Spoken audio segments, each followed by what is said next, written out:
Boa tarde. Faz tempo que eu não faço isso. Hoje vamos conversar um pouco sobre a palavra de Deus. O Salmo 121 diz assim: Eleva os olhos para os montes. De onde me virá o socorro? Meu socorro vem do Senhor, que fez o céu e a terra. Quando o texto diz eleva os meus olhos para o monte, nesse período da história, o tabernáculo ficava nos montes de Jerusalém. Então o salmista, ao dizer, eleva os meus olhos para o monte, ele estava buscando uma orientação em Deus. De onde me virá o socorro? E aí ele responde, meu socorro vem do Senhor, que fez os céus e a terra.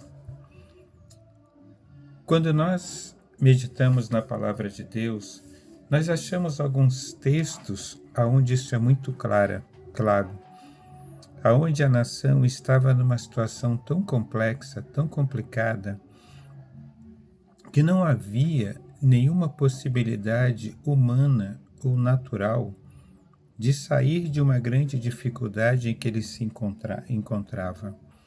Por exemplo, em 2 Crônicas 32, isso também se repete em 2 Reis, capítulo 18, versículo 13, até o capítulo 19, versículo 37, e também é citado em Isaías 36 e 37, a palavra do Senhor vai nos falar de um momento na vida de Ezequias, onde ele foi cercado pelo exército de Senaqueribe, que era o rei da Assíria, e não havia uma possibilidade de vitória. Não havia nada, humanamente falando, que desse a entender que a nação de Judá poderia vencer aquela batalha, porque todo o exército de Senaqueribe cercava a nação. E Senaqueribe, ele não perdia batalhas. Mas nessa situação, depois de uma série de coisas que vieram a acontecer, o texto vai dizer que o Senhor Deus enviou um anjo, e esse anjo matou 185.000 pessoas do exército de Senaqueribe. Um outro momento que nós vemos isso também na história está no livro de Êxodo, no capítulo 14. Depois que Faraó permite que a nação de Israel saia do Egito, e eles estão indo em direção à terra prometida, num dado momento, o próprio Deus os coloca numa situação que atrás vem o exército do Egito, que decidiu mais uma vez voltar atrás e perseguir Israel. À frente, o Mar Vermelho. Se entrassem nas águas, não tinha como atravessar o mar. Eles se afogariam, morreriam ou seriam simplesmente capturados. Se voltassem para trás, o exército inimigo os perseguia. E naquele momento, o Senhor dá uma orientação a Moisés e ele levanta o seu cajado e toda a nação de Israel atravessa o mar em seco. E por último, eu gosto muito da história de Daniel, capítulo 3, versículo 16, que vai contar a história de Sadraque, Mesaque e Abidnego. 3 escravos judeus no reinado de Nabucodonosor, e esses 3 homens se recusam a dobrar os seus joelhos e adorar uma estátua construída pelo rei. E quando o rei chega para eles e fala, ou vocês adoram, ou eu mato vocês, eu lanço vocês na fornalha de fogo ardente, eles, sem hesitar, eles falam para o rei, o nosso Deus nos livrará. Mas se ele não nos livrar, nós não nos inclinaremos diante da tua imagem.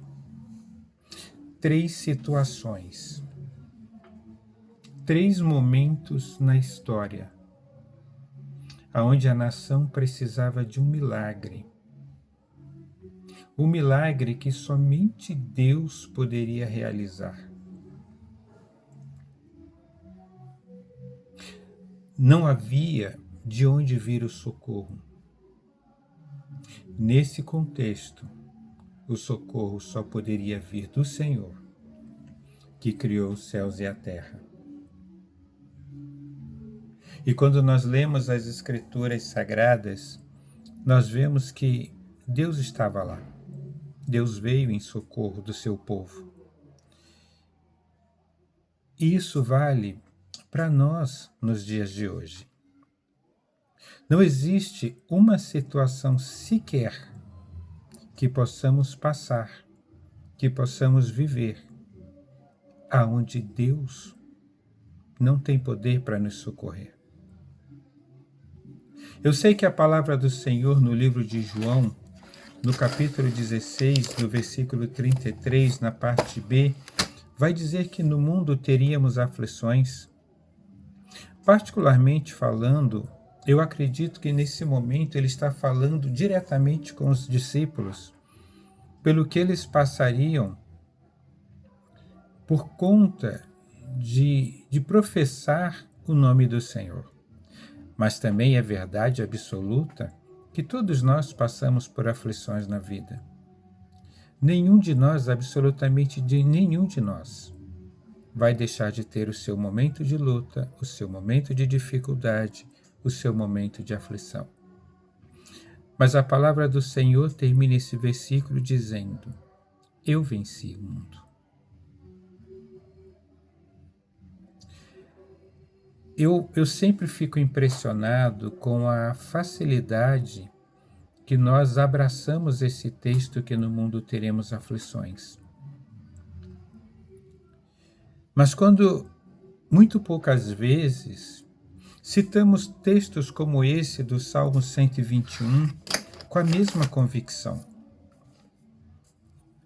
Porque ele começa com os 2 versículos que eu já citei, mas depois ele tem uma continuidade que é espetacular.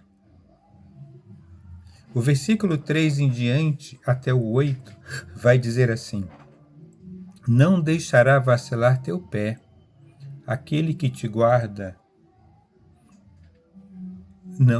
não cochilará. Ele fala sobre firmeza